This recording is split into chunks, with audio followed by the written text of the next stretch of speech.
and she's listening to a very mournful blues song called the Happy Heartache Blues. And this sad song prompts her to reminisce about her parents, Dora and Wilbur, both of whom were blues lovers, but they both liked a different type of blues. Mama preferred her blues on the cheerier and dirtier side. Nasty tunes loaded with crude jokes about hot dogs, jelly rolls, and pink Cadillacs. The gloomy ballads like this one were Daddy's favorites. I never saw him happier than when he was huddled up with Mama on the sofa, humming along with an ode to agony. He would bob his head to the pulse of the music like he was offering encouragement to a down-in-the-mouth singer who was sitting right next to him, croaking out his hard luck. Even though the song rumbling through the sanctuary would have been a bit dark for Mama's taste, she'd have loved the singer's wailing voice and the roller coaster ride of the melody. And she wouldn't have let this song go unnoted. If she had been in the church with me, she'd have turned to me and declared, "Odette, your daddy would have loved this song. Every single word of it makes you want to die." I gotta write this in my book. My mother's book was a calendar from Stewart's funeral home that she kept in her pocketbook. The cover of that calendar showed a gray and white spotted coat and a small boy in blue overalls. They were in a meadow, both of them jumping off of the ground in an expression of unrestrained bliss. Above the picture were the words, "Jump for joy," and below, "Happy thoughts to you and yours from Stewart's funeral home." Whenever Mama ran into something that she felt was remarkable enough to merit celebration, she wrote a note on that day's date so she'd never forget it. Mama's book first appeared on a Sunday afternoon about 10 years before she passed. We just walked out of our church, Holy Family Baptist, and Reverend Brown stood at the bottom of the front steps saying goodbye to his flock. Mama strode up to him and said, "Reverend, you're the best preacher I've ever heard. I've been thinking about your Easter sermon all spring. It truly was a wonder. Really opened my eyes. I want you to know you can consider this here soul 100% saved." Reverend Brown, who was more than a foot taller than Mama, bent over and took her hand. "That's so kind of you, Dora," he said. "I'm just doing what I can for the kingdom."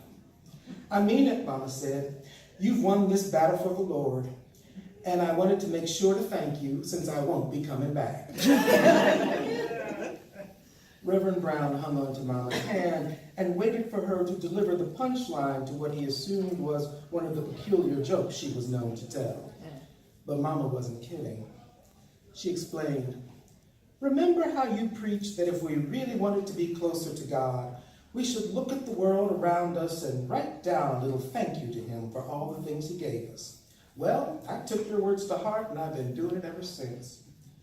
Mama opened her pocketbook then and pulled out a rolled-up wall calendar. She flipped 3 pages back to Easter and showed the pastor where she had written "Best Sermon Ever" in the little square for that date. Then she showed him how she had jotted brief notes on each day of the calendar since then. "Reverend, you truly preached your ass off this morning."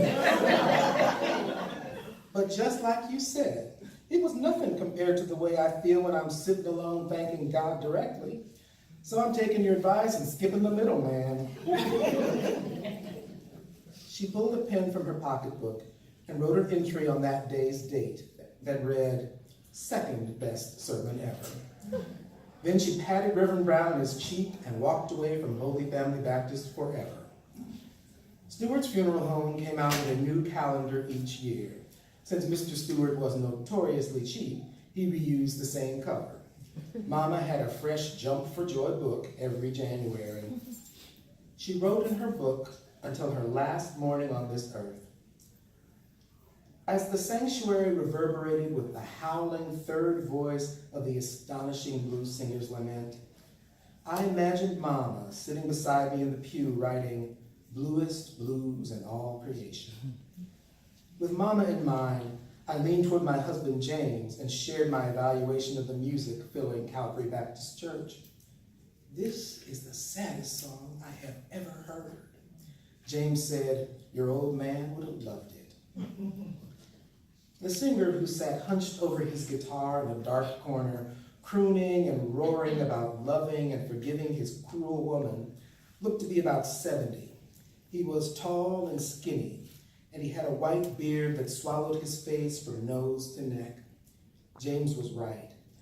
Daddy would have loved the way the blues man bent the pitches of the tune in such a bleak way that you knew love had brought him trouble and that there would be more bad news coming in the days ahead. The blues is what a love song turns into after the singer's had his teeth kicked out, Daddy once said. What kind of beating had life given this bearded man who stared at the floor and filled the room with gorgeous sorrow? How did he end up here, curled around his guitar, letting loose a heartbreaking cry for all the world to hear? Every line of this song brought to mind Daddy's definition of the blues.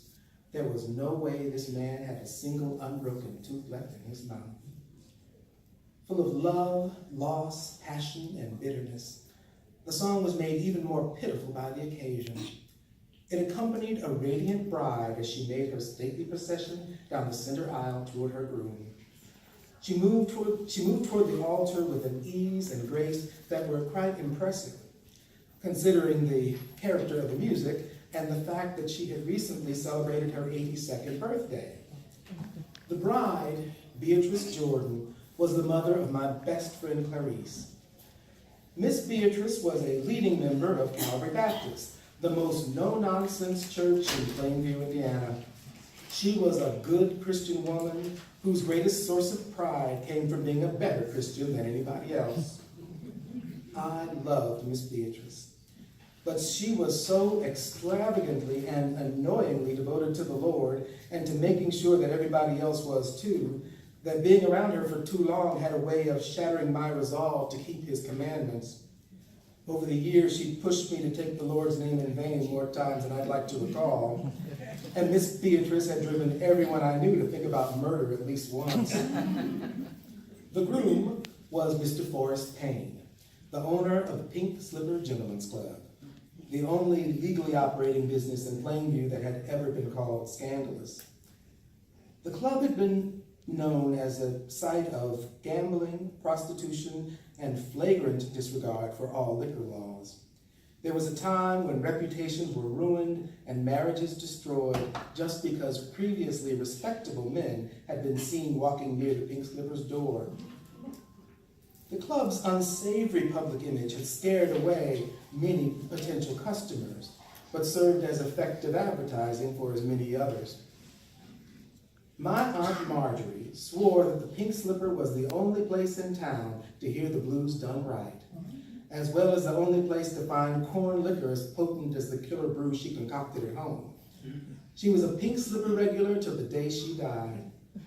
And when I say till the day she died, I mean it. Aunt Marjorie had a fatal heart attack while disarming a man who pulled a knife on her during a fight at the club.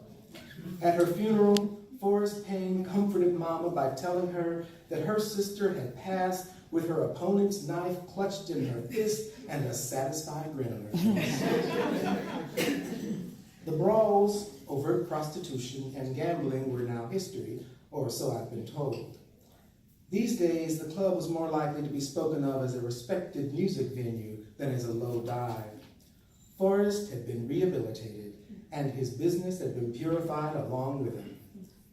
The major reason for his rise from social pariah to elder statesman and philanthropist was at that moment serenely gliding his way, clutching a bouquet of pale peach roses and silvery white chrysanthemums. This love match had taken everyone by surprise. Over the years, Miss Beatrice had become famous around town as the nutty old woman who regularly stationed herself on a hillock at the edge of the Pink Slipper's parking lot and yelled warnings of eternal damnation at arriving and departing patrons through her bullhorn. She blamed Forrest for facilitating the repeated infidelities of her first husband, my friend Clarice's father. And it had become her life's mission to keep other men from following that same sinful path. In spite of her softened feelings toward Forrest Payne, even nowadays she showed up at the parking lot occasionally to shout at patrons on the evenings when the dancers stripped. She'd left the bachelorette party Clarice had put together for her the night before her wedding to do just that. But since romance had warmed her heart, instead of yelling, "The fires of hell await you, sinner," at departing customers the way she used to, Miss Beatrice now hollered, "God bless you, fornicator. Drive carefully." Thank you.